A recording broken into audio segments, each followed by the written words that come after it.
And hello everybody, welcome back to British Stand. Guys, I want to talk about the story that broke today with regard to an Afghan attacking two different girls on two different occasions. And the details are quite disgusting. Quite frankly, the individual has, of course, been charged. And the individual is, again, an Afghan national. This is something of a common occurrence inside the United Kingdom. This nationality in particular. We've just seen the details recently of the incident, the attack that happened in Nuneaton. Of course, these individuals currently on trial at this moment in time. We've been finding out just how sick, twisted, and disgusting the details are with regard to that. But whilst that is ongoing, there's an individual, an Afghan national, been charged for a double attack. Let's break down this. Let's go through the details. I'm going to be taking your thoughts on this incident down there in the live chat. So do get involved, hit like, hit subscribe, and all that jazz. And yeah, let's get into this story. So as you can see here, ladies and gentlemen, Afghan national who is 39 years old is charged with kidnap, rape, and sex assault after woman attacked. An Afghan man has been charged with kidnap, rape, and sexual assault following a spate of attacks in a leafy market town. Najibullah Arab, age 39, is accused of kidnapping and raping a woman near Maltby Way in Wantage, Oxfordshire on Tuesday. He has also been charged with the sexual assault of a woman on Cane Lane in nearby Grove on January 21st. Now, Arab is an Afghan national who currently lives in Grove. He has been remanded into police custody and will appear at High Wycombe Magistrates Court on Monday. Police previously said the victim of the Maltby Way attack, a woman in her late teens, was walking alone at around 11:15 p.m. when she was approached by a stranger. The man led her to an area behind the way where he allegedly raped her before fleeing the scene on a black bike. Meanwhile, the Cane Lane assault allegedly occurred at around 9:30 p.m. when a woman in her late 20s was approached by a lone man. The suspect followed her and sexually assaulted her after a brief interaction. Now, Thames Valley police are continuing to probe after another sexual assault of a woman on Oxford Lane in the town of January 24th. Arab was arrested on the suspicion of this offence and remains under investigation but has not been charged. Detective Chief Inspector Stuart May previously said, "I would like to thank the public for their overwhelming support and the information they have already provided to us since we made a public appeal on Thursday. It's a positive that we have now made an arrest, but I want to continue to urge the public to come forward with any information that may support our investigation, as it really does help." So this individual has allegedly, of course, been running around the local area and pushing out a spate of attacks on British girls. Twice. And who knows how many more. But the details here: kidnap, rape, and sexual assault in Oxford. Now, this doesn't surprise me, because we've been speaking about this graphic for a very long time. We point to this graphic all of the time when speaking about these situations that happen within inside our country. Now, as you can see, Afghanistan per capita is at the highest. So again, it's no surprise to me that we see Afghanistan constantly appear at the top of this list when it comes to per capita attacks. All while this week, this individual was essentially saying to a lady when she called into his call-in show and said, "Well, why are you worried about asylum seekers in your local area?" And this is what he said. Remember, it was disastrous. I just know that a load of women and young girls are walking around, even in the day, with alarms. They've taken self-defense classes, and they are just genuinely worried. Why? Because there's been quite a few rumours that a few of the migrants have already escaped. So and they're heading towards Upfield. There are rumours. I mean, I'm not aware that there's anything to escape from. They have free passage in and out of the camp, don't they? They're not kept captive there. I mean, that was the case. No, so they're not kept captive, but obviously all of the residents in Crowborough are just so worried about them possibly coming nearer to the town and harming all the women. Why would that be the case, Lucy? I mean, do you have men in Crowborough? You have men in Crowborough already. What's different about these men? I think it's just like other people that have said, obviously, like, that they're dangerous, they're not. I don't know, it's just all the other rumours that have gone around all the other towns. I think it's just scaring all the women and their men for their wives. I mean, with respect, though, Lucy, those rumours, you can choose to believe them or not. Have there been any recorded incidences of violence or aggression or sexual misconduct or anything like that reported? I mean, not yet, but obviously they've only been there a few days, so there's still time. And to Lucy's point, there have been asylum seekers in hotels across the country that have murdered and raped women. And there have been non-asylum seekers, there have been white men who have done exactly the same thing. It's understandable that young women and girls in Crowborough are afraid and actually taking the precautions. I mean, if I was in Crowborough... Why is that understandable? Because we don't know who those people are. We don't know what their criminal background is. We don't know anyone. If you live in a city like London, you don't know 99.9% of the people that live there. Absolutely, but the point is these are 500 men that have been put together, and the question is... So whilst we got these virtue signalers, or this virtue signaler on live television speaking to the nation and saying that you haven't got to worry, the stats are the stats are here to see, and we keep on seeing it. Why is it always Afghans? Afghan always coming up. Well, the situation is simple, because they don't assimilate to our culture. They think that this is okay within their country. Now, there's a current investigation, I think a trial currently going on in regard to these two. Now, this just goes to show what they're like, Afghans again. And now, these individuals were charged with raping a 12-year-old girl and then told the police, oh, we thought she was 23 or 24. Oh, so in their mind, that's okay then. That's okay. Oh, well, I thought she was 23 or 24, so yeah, I'm just going to grape her in broad daylight. That's the mentality of these individuals. It wasn't a worry about, it was because she was 12. Oh no, my actions were justified because I thought she was 23, 24. And yeah, no, I can just do what the hell I want. That's the mentality that they have in their country. And we're bringing this virus into our nation. Unchecked, undocumented. A lot of them, we don't even know who the fuck they are.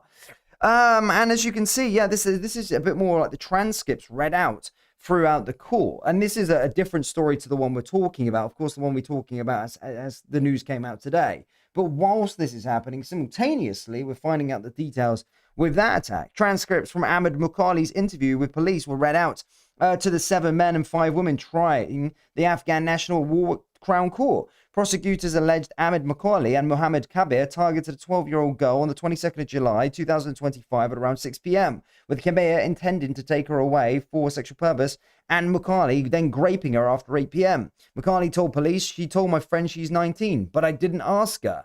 I thought she was old enough. I thought she could be 23 or 24. Do you see the mentality here from these individuals? Oh, yeah, I thought she was old enough. I thought she was, what, to get graped, for God's sake? Do you know what I mean? It was my first time being intimate with a girl. I was like, I agree, I give consent. And she was like, I agree too. Oh my God, it's absolutely diabolical and absolutely shocking. We've already seen the CCTV footage of that attack. But the problem goes far deeper, because the left, the liberal establishment, they're trying to make, the mainstream media are trying to psyop us into believing that these individuals are perfectly fine, despite the statistics that reflect otherwise. Remember, this is per capita. This is British people here. You know, sexual offences within within our country. Charged per 10,000. Look at the insanity of this graft. Look at the insanity of that. And again, it's no surprise to me that on a day-to-day basis here, we're kind of talking about Afghanis that are in our country. Remember, we took more Afghanis than the United States did. And look at the landmass that we've got within our country. And they still keep on coming on small boats as well. The ones that are already here are already running riots inside our country. But then the ones that, well, they're still coming, still on the boats, still making their way here. To be fair, how can you sit here and actually tell yourself that people are safe whatsoever inside our country? How can you actually justify that? Like this tit here, the guy, virtue signaler, Matt Allwright, like actually coming on live television and saying this. Then literally 2 days later, after that was aired, then this comes out.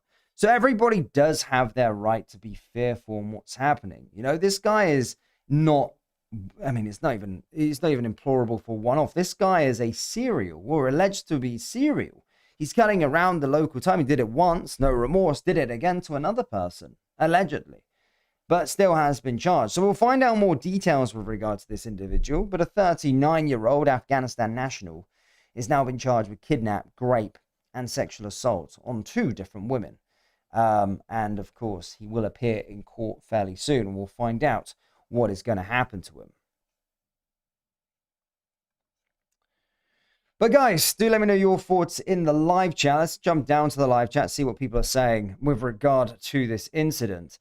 But yeah, let's get into what people are saying.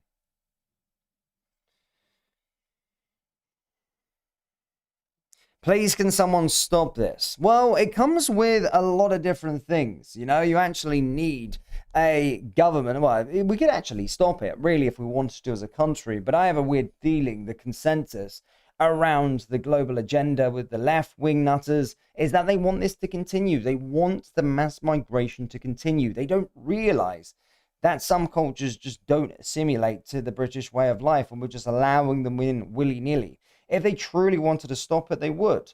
And we shared a video this morning of Rhiannon Sky's mother. Of course, Rhiannon Sky was brutally murdered by a Sudanese illegal migrant staying at a hotel, stabbed, and then he went out and celebrated an hour later, partying and dancing, essentially where he stabbed her. I seen her in that interview this morning, and it was heartbreaking. It truly was. You know, her, reliving the details of what happened to her daughter, but almost feeling slightly helpless. Yes, justice was, I suppose, given out. The individual was served, issued a 29-year sentence. However, she called out Keir Starmer and said he's got blood on his hands because he's allowing this to continue. And despite the headlines, I can talk and report on this as much as you want, and I will continue to do so. But without the powers that be, this will continue for the rest of the time until it happens to one of these individuals' family members. They don't really give a shit because it's a part of the agenda. It's bipartisan to them in terms of importing these individuals. They don't care. And Rhiannon Sky's mother said Keir Starmer has blood on his hands. And whilst many of you may say, well, that's quite far, I don't think it is, because he has the power to stop this, because that was unavoidable. Now, Matt Allwright would say that is not unavoidable. It is. If we had control of our borders, then Rhiannon Sky would still be alive today. If we had a proper immigration system, a lot of these individuals that have came over on small boats wouldn't have been able to attack and take the innocence of young women up and down the country. So it is completely avoidable. And it's disgraceful to see. And it's not going to be the last. I keep saying it every live stream. The sad thing is, whilst I have so much sympathy for the victims in this, and of course want justice, it's not going to be the last. It's not going to be the last time we sit here doing a live stream like this, because the powers that be are allowing this to happen. Yeah, right. Mistaken age bollocks. Morrow wind. I mean, that in particular incident, the one that's coming out of Warwick, the incident, the attack that happened in Nuneaton. I don't. Regardless, the individual, the guy who committed this heinous act, he didn't even think that raping a girl was bad. His first thing that he went to is, oh no, I did it, but I thought she was 23 or 24. So it's like, oh, the only thing that he cared about was that because she was a child. He didn't care about his actions and forcing himself onto her and attacking her in broad daylight. He just simply went, oh, I thought she was 23 or 20. Dude, that's the sick thing here. Disgusting.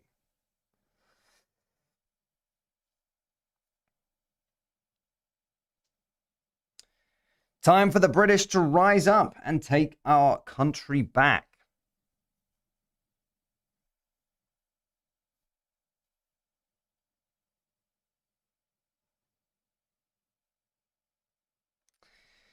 Undead Master says, the way to get something started is to pick to one side, such as an army base they sneak the migrants into other week. If we get there, surround it and let nothing in or out.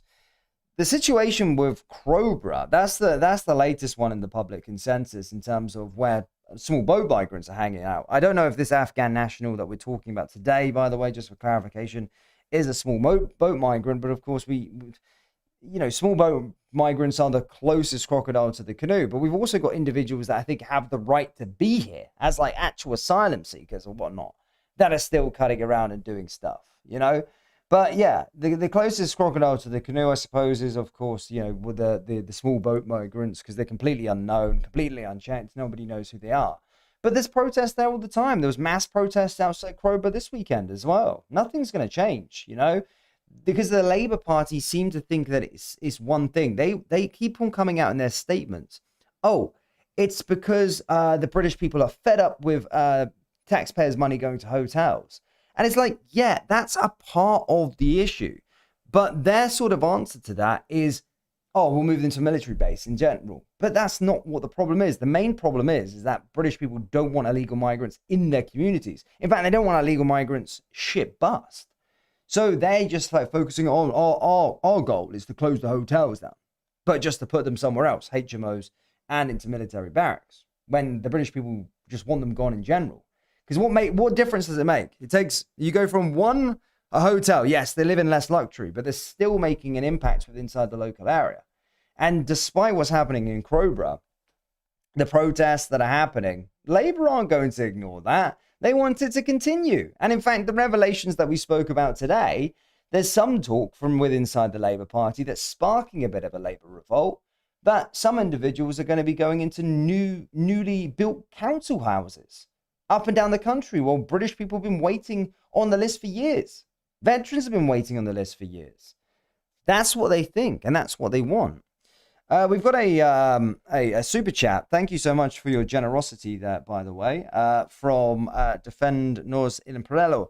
Leftist voters want this as they like to self-congratulate for being non-racist. Leftist politicians look at Minnesota money scandal for clues. I've genuinely got to the point now, especially following what's happening in Minnesota. These people are mentally ill. They're super deranged. And actually listening to some of the sort of bite-sized clips coming out with the Grammys yesterday, there's some individuals there that actually, they're so like brain dead in so much focusing on their image and virtue signaling. I had one guy came up and said, immigrants built this country. Bearing in mind that he doesn't realize that ICE are there to deport illegal migrants, right? Then some people actually think, all these virtue signalers and some people on the left and some people that aren't into current affairs and up to date with it, they genuinely think that ICE are taking off random people off the street and just deporting migrants. These individuals can't differentiate between illegal and legal migration. So one guy was standing up, immigrants built this country, and everyone's giving a round of applause. It's like, dude, do your freaking research. ICE is there to deport criminal illegal aliens and illegal aliens anyway. That Trump won his presidency, he won a democracy. He won a presidential election on the manifesto pledge of deporting illegal migrants. And they're just getting involved in stopping him carrying out his manifesto pledge that the majority of the Americans voted for. That's how disrespectful they are. But the Grammy lot, I think there's a lot of misinformation with it. I even find it with just general folk, just having conversations. And it's like, oh, well, you sometimes travel and stuff like that. And it's like, dude, I go in there legally. And they're like, yeah, but, you should want migrants in there. Dude, sometimes they don't know the difference between illegal and legal migrants. And I don't know if they're just taking the piss out of me or they genuinely don't. But if you looked at the Grammys yesterday, Billie Eilish was the worst one. Generally, she makes me so pissed off.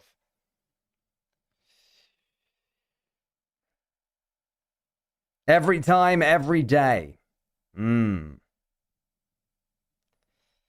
Mickey, the View, the Moo. Pop stars don't live next door to migrants. Nah, they don't. And the problem with them is they are paid. I am on the consensus. I am on the hill that they are paid to speak those views. That it's all about self-image. All of these individuals that are putting them in their roles are obviously paying them, and will cancel them if they go against the agenda. That needs to be looked at, because there's no way everyone in that room in Hollywood have those same opinions and are that dumb and that brain dead to just come out with the same script every single time. Everyone is right. Bearing in mind the United States is majority won, right? The Republican Party won. Donald Trump won, right? So you're telling me every single person in Hollywood deep down believes, right, that Trump is bad. Everyone was anti-Trump, mocking Trump there as a president of the United States at these Grammy Awards. It's like something smells a bit fishy. I'm just on a numbers game, guys. On a numbers game, I feel like people are being told what to say. You need to say this publicly, otherwise you're not going to get a role. And that's the reality. But this is the left trying to use that influence to try and sway and influence people. Billie Eilish is the most brain dead one out of them all. Like, she's insane. Like, Billie Eilish is truly insane. Like, what did she come up with yesterday in the Grammy? I mean, she spoke about billionaires once. Like, she's worth 55 million quid. She was there like in front of like Mark Zuckerberg and that saying, billionaires, why are you all billionaires? It's like, you virtue signaling little prick. Like, you're worth 55 million quid. Give away your money then. Like, if you seriously think about it, all you would need, right, to live a luxury life is maybe $250,000, right? And keep that. Give away the rest of your cash. Don't tell lecture billionaires what to do. It's like Mark Zuckerberg in the room and he'd give away billions. It's like you have no business getting involved in what other people do with their finances. And then yesterday she was like, what is the term she used? She was talking about illegal, right? So it was legal. You can't be illegal on stolen land. And it was like, it's such liberal logic. So listen to it. You can't be illegal on stolen land. So, well, you can't have stolen land then if there is no such thing as being illegal. Like, it just blows my mind. But yeah, I don't understand them. And I really don't take too much note of what's going on with the Grammys. It's just some of these bite-sized clips come, and it does work. The propaganda does work. When you got Billie Eilish saying shit like that, it's like inspiring like loads of people. And I hear that get reposted on like random people's stories and stuff, you know? So they do use their influence in a way to sway people off to the left. But yeah, virtue signaling at very best and the worst. Yeah, no one is illegal on stolen land. But then stolen land can't be... Land can't be stolen if there's no such thing as illegals. That's the reality. But it's their logic. Never heard of her until today. But the thing is that, you know, we tune in. Well, I don't listen to her music, funnily enough. But many people tune in and listen to her simply because of her music, right? And that's it. Stick to music. I loved Ricky Gervais when he did the I think it was the Oscars or was the Grammys? I can't remember which one he did.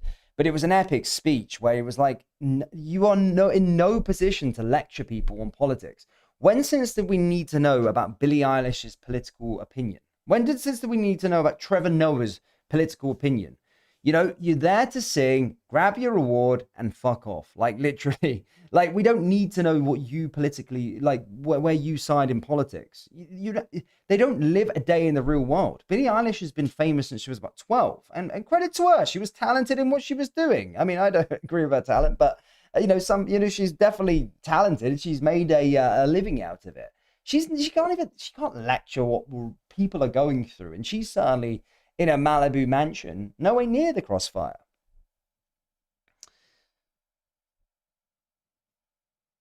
She is talking from a lawless point of view, but we have laws. Yeah, that's the thing. But they're all idiots. They are all idiots, honestly. The day you start getting political advice from Billie Eilish, I think your days are numbered, I think. You know, yeah. Like, to try and like look at your life and look at Billie Eilish and go, oh, Billie Eilish is on my side. She's not on your side. She's not on your side. She's a way away. You know, when shit really kicks in, she's in Malibu. You know, she's not going to be neighbored next to some Afghan migrant. You know, she's nowhere near the firing line. Like, she's nowhere near it. And she would never open her doors to people. She's not giving away her money either, despite telling billionaires to get rid of their money. Virtue signaling. 55 million quid that bird's worth. And anyway, I'm going to stop talking about it. She's freaking... as you can tell, she does irk me a little bit. But that's just because people fall for the propaganda. That's the problem. Yes, Amelia, take back your country. There you go. There's an idol for the young people. Amelia. Everyone be like Amelia. She's very, very good. Her brother writes the songs. Billy owns $15 million on stolen land. Exactly. So on that stolen land, why don't we just pack our bags up and just move into Billy's house? She won't be able to say anything because it's stolen land anyway. So we can just hitch up in her house, you know, go inside, relax, make ourselves at home. You know, she'll be soon complaining then. Who the hell is she? She's a singer. She's a singer.